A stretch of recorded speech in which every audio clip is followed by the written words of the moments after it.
This Barcelona under Hansi Flick is just insane. Nah, man. Just imagine being 1 to 3, almost 2 goals down by the 62nd minutes, and winning the game in the end by 4 to 3. It's insanity, I guess Barcelona needed to show Real Madrid how the remontada actually works in Spain. But still, this was a crucial game for Barcelona where they could easily gone on to lose the game, but they managed to hold on to the win column, keep them safely at the top of the table. Every win from here on out in La Liga should be treated like a final because one wrong step and Real Madrid will catch up with ease, which clearly Barcelona can't afford at any cost. Barcelona played with almost same lineup with three major changes of Yamal and Olmo on bench. And well, Balde out due to injury, this match perfectly showed why Hansi Flick wants a wingback. Like without Balde, our entire struggled from the left flank because Balde is not doing the job of natural wingback like Kunde, but he is trying to hold the width and stretch the back line, which allows Raphinha to easily invert inside. And the combination of Raphinha and Balde that they've developed is immaculate. So it's going to be hell without Balde, that's for sure, because in now way in hell, I want Gerard Martin to play. Man, this guy, I mean, he is good, but just to see off the game in last 30 minutes or so, but the entire 90 minutes he can't do shit, and we know how much highline we play. So the best way to avoid our offside traps are to pretty much exploit flanks. Therefore, our wing backs needs to be coordinated, but Martin can't even hold the offside lines. He was getting exposed consistently. There was literally times where players weren't even passing to him. When he was wide open because they know he won't do shit, it's either going to be heavy touch, which would result in turnover, or a back pass. He was just shit in all honesty. I mean, how bad can it actually be to play Hector Fort? I mean, what's the harm in giving him the chance? It's not like it's going to be end of the world. Let's see how Flick deals with this situation. But we need solid wing backs next season. No matter what, I'll just give you guys an overview on the match. Our defense pretty much shit because let's be honest, we play high risk, high reward style of play. So we are bound to be exposed on counters yesterday. We got exposed more than we could have though, and fair play to Celta Vigo. They gave us run for our money, that's for sure. Great game from Borja Iglesias, scoring a great hat-trick. First half was pretty much under our control, were as usual dominant but not clinical, created few chances but couldn't convert them, and Ferran Torres managing to score a beautiful goal. Then eventually in second half, we conceded 2 goals pretty much. But Hansi Flick really clutched with his substitutions as the moment Lamine Yamal and Dani Olmo stepped into the pitch, the entire game's dynamism changed in our favor. Dani Olmo scoring a goal while Lewandowski combining with Raphinha, who perfectly laid it off to Olmo, who squeezed the ball back inside the net to give us some hope, followed up by Yamal's pinpoint cross, Raphinha's head doing few wonders, and well finishing off with a penalty scored by Raphinha to complete the comeback. Our attack today was inconsistent at best because Ferran Torres was amazing. He scored a goal, but not only that, our players at times have tendency to hold the ball more than they need to and are afraid to take snapshots. But Ferran Torres was in the game with sole mentality to score. He was getting a chance.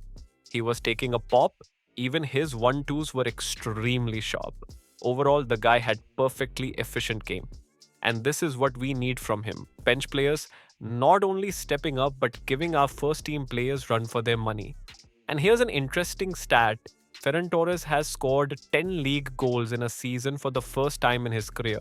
But surprisingly, he has only started 10 games this season.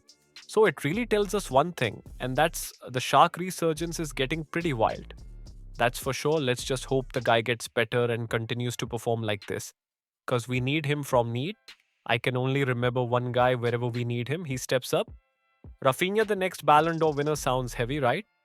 Well, he deserves it more than anyone else, to be precisely honest with you guys.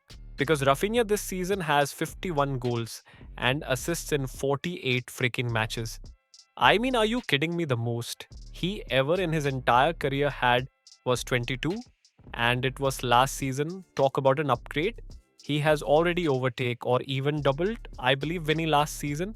Tally, this just goes to show Raphinha this season has been nothing. Short of a machine, he is just so clinical in those final thirds. His hunger to chase every loose ball, track ball. Even though it isn't necessary for him to do it, he still does. It goes into every challenge possible. Presses like someone who is running away from police. He does everything at such a high level. It's just incredible. This game alone, he scored 2 goals, obviously provided 1 assist, 4 successful take-ons, 5 chances created, 9 duels won. I mean, what more could I even ask from him? He literally is doing everything to exceeds our expectations from him and showing anything is possible.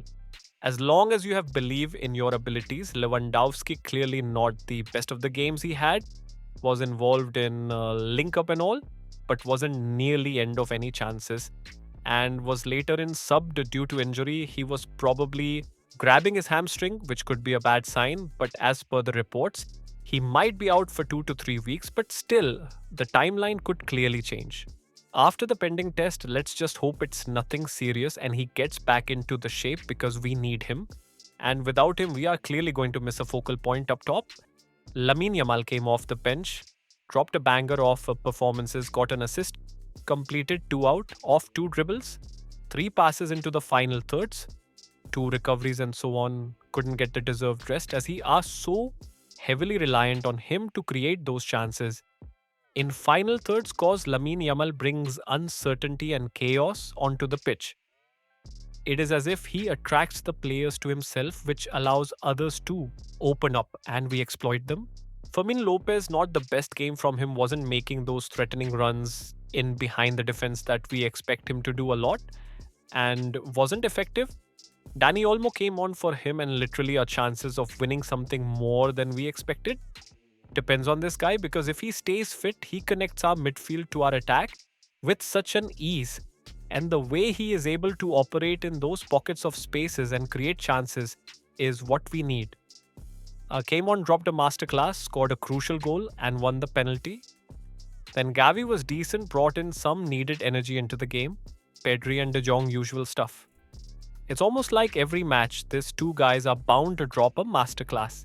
And they do it with such elegance. Pedri yesterday had completed most passes into the match, 104.1 chance created, 21 passes into the final thirds, 3 out of 4 tackles won, 17 recoveries and 9 duels. One talk about being complete.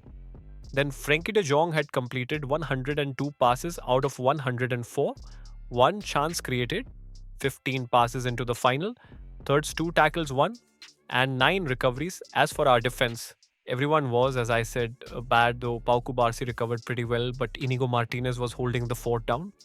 We could have conceded another goal if it wasn't for his last-minute ditch on the players. Again, proving how much important he really is for us. For now, Barcelona are at top with 7 points lead. If Real Madrid does manage to win against Bilbao, the lead still would be off 4 points. So let's see how it goes. But that's it for today, guys. Make sure to like the video and subscribe to the channel. And thank you for watching the video. Peace out.